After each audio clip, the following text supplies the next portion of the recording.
Mul on vaja ühte luksepa siia. Luksepa? No see õlivarda toru on kuradi bloki küljest lahti, tõmbasin koos vardaga ta ilusti välja, aga selleks, et tagasi panna, oleks vaja tunkesid ja roomata.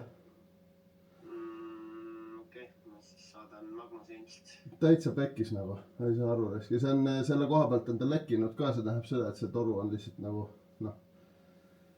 lahti. Et võib-olla äkki võtaks silikoni natuke kaasa, paneme talle siis serva, et ta vähemalt ei jookse välja.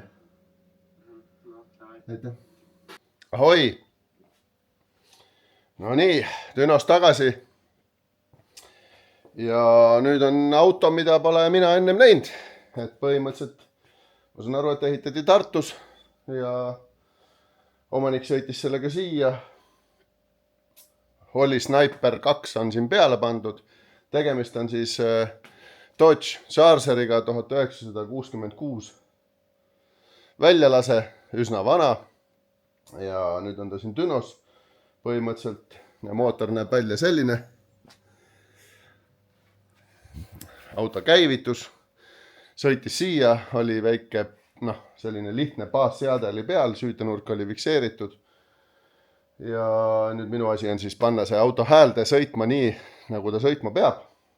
Aga ilmnes see, et mootoris oli natuke õli vähe ja siin väike leke on ka. Ja siis mõtlesin, et kontrollin, palju seda õli on ja varrast tuli koos õlitoruga, selle vardatoruga ära, nii et ma pean nüüd ootama, kuni Magnus siia äkki jõuab, et aitab selle tagasi panna, sest et seal on natuke õline ja ma pean sinna pugema, ma ei taha sinna puhaste riietega sinna alla minna. Proovisin küll, aga käsi ei ulata sinna ploki alla, et saaks selle toru sinna paika ja siis saab õlitaseme ära kontrollida. Praegu tundub, et 2 liitrit oli umbes puudu. Aga mis seal ikka, ma olen juba harjunud, et kütusepaagid on tühjad ja õli pole sees ja jahutusvedelikku ja selliseid asju, et see kõik lihtsalt päädib sellega, et tund jookseb ja nüüd me tegeleme lihtsalt pseudo asjadega, millega tegelikult Dünos tegelema ei peaks. Tunnine on siin ruumis juba hoopis teine, kui töökojas seda teha. Aga auto on ilus. Auto on väga ilus ja kui sa nüüd vaatad, siis värv sobib siia ideaalselt. Ma ei tea, kui lähedane see värvitoon on originaalile, aga see, kuidas ta sealt langeb ja kuidas see värvitoon näiteks taga on natuke erinev, kui siin külje peal on ikka väga ilus. Nii et vaatame, teeme auto korda ja siis hakkame siit tünotama, vaatame, mis jõudu siit tuleb. Ja siis räägime juba täpsemalt. Annan sulle mingit silikoni. Paber on ka sul nina ees maas. Midagi pidama jätsin. Ja, et natukenegi peaks, siis ma lükkaks toru sisse, kontrolliks taseme ära, et kui alt kinni hoidma teda korraks või ülevalt ma saan ka tegelikult. Tõmban ta korra nagu välja või? Üürtasin ääre peal saadele. Saad, pane siin serv kokku lihtsalt. Vaja teha niimoodi, et ta oleks korralikult sinna sisse liimitud ja siis toru peab olema ploki külge kinni pandud, vaata, seda ei tule ülesse. Aga sealt on kindlasti lekkinud ka, sest see on näha, et sealt on märg. No nii, saime tagasi. Vaatasin, et valasin 2 liitrit juurde, sain vähemalt õlitaseme miinimumi. Et mul rohkem õli ei ole kaasas, aga mis siis tea, võib-olla peal lõunat peab juurde tooma. Sealt on näha, et see toru juurest on ikka nagu kõvasti lekkinud ka. Aga Magnus paneb silikoni natukene peale, liimib selle toru vähe kinni sinna. Iseasi, kes ta ära selle aega kuivab, kui ma siin tünnatan, aga vähemalt sealt ei voola ja hakkame tööle.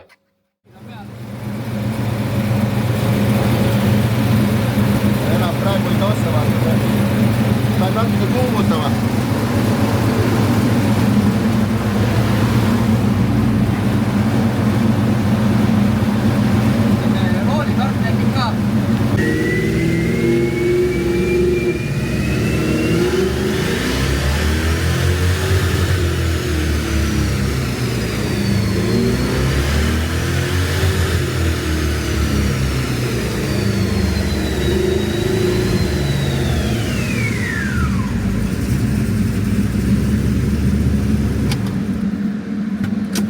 No, mis nüüd juhtub?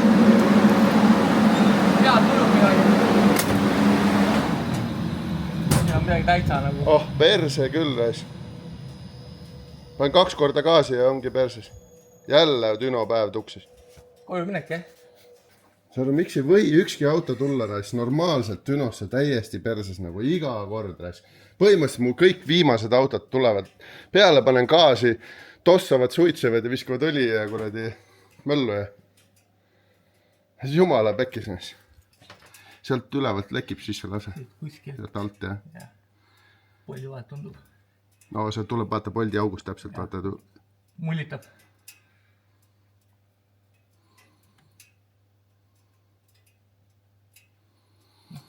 Kiire päev, 2 tõmmet ja koju jälle. Siis ikka.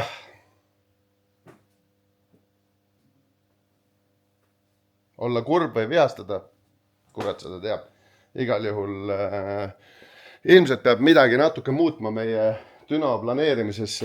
See, et auto peab tulema enne meie töökotta, teeme full inspektsioni, likvideerime ära kõik lekked, potentsiaalsed ohukohad ja siis paneme dünos, sest et see praegu hetkel läks kliendile kalliks, läks meile kalliks, dünopäev raisus ja niimoodi nagu see kogu aeg oleks seda harva, siis poleks võib-olla väga hull, aga see muutub juba peaaegu igapäevaseks, et see sellepärast ma ilmselt peame võtma sellise otsa vastu, et ennem läheb sinu kätte. Jah, tõstab üles korra. Jah, teed korda, vaatad üle, et me seda siin põlema ei pane.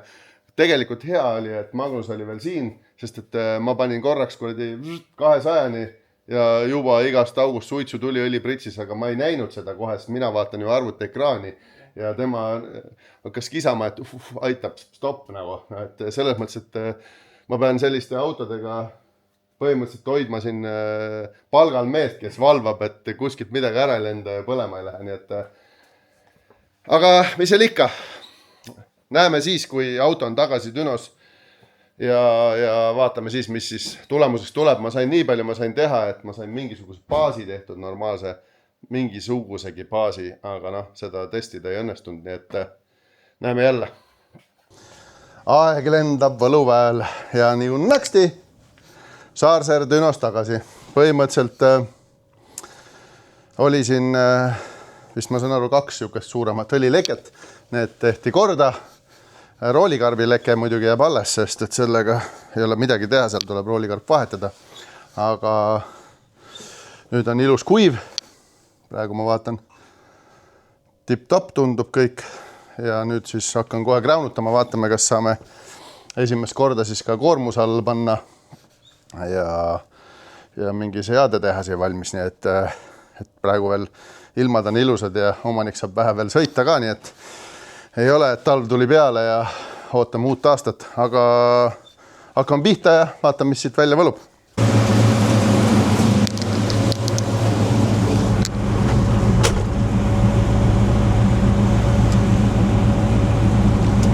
Proovime.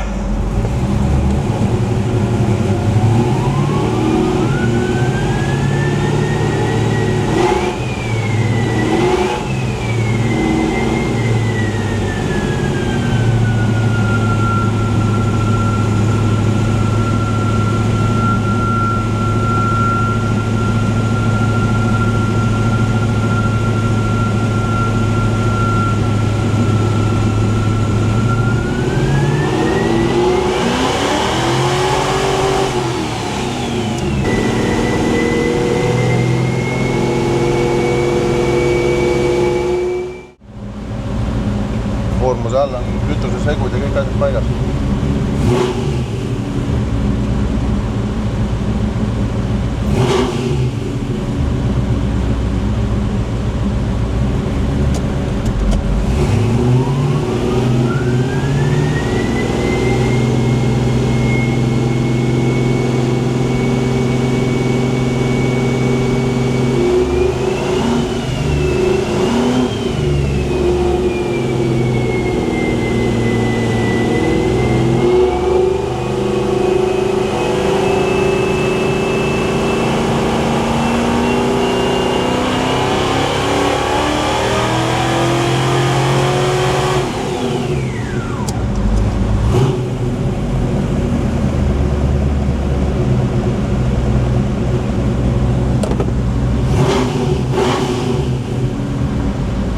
No nüüd ma panin talle ikkagi 50% koormust, mida tavaliselt tehakse 1000 Newtonmeetri autoga.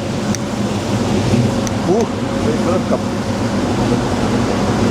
Põhimõtteliselt tuleb hakata nokkima, ma panin kapoti kinni. Panin tal kapoti kinni, et õhuvõtja oleks seal mootori peal. Siit kui talle värskelt lõhka hoopis, siis läärksin edasi tarvis. Ahah, panen esimese käigu sisse, vaata, kuidas nina tõuseb.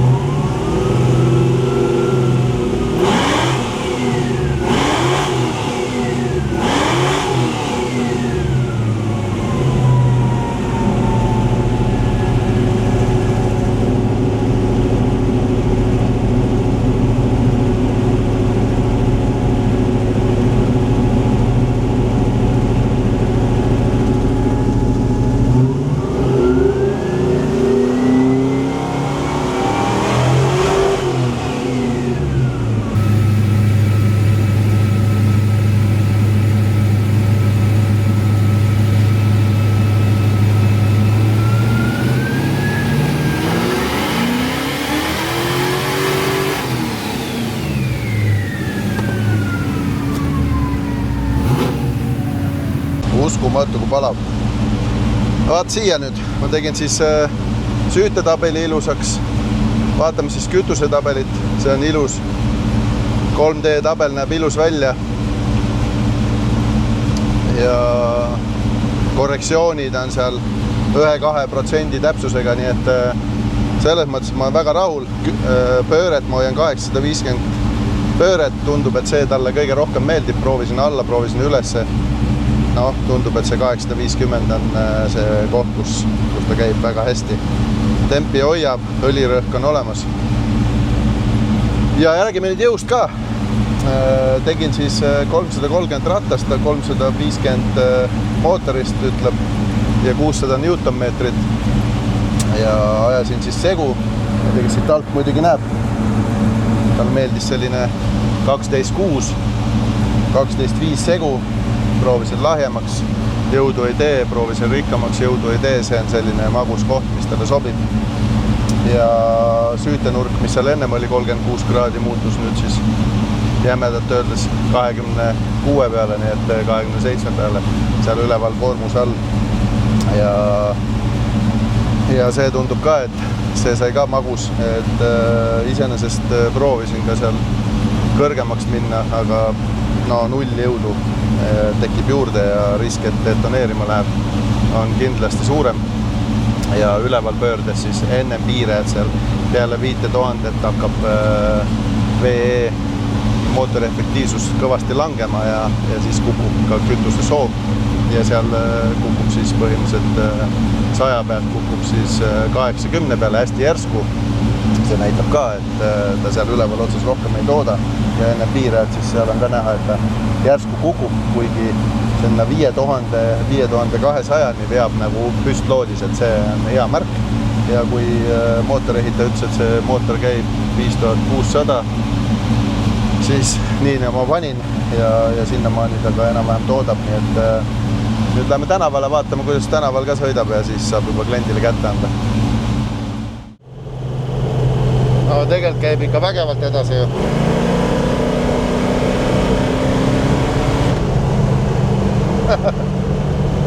Arvestades seda, et tegemist on sellise lendava vaibaga, siis no,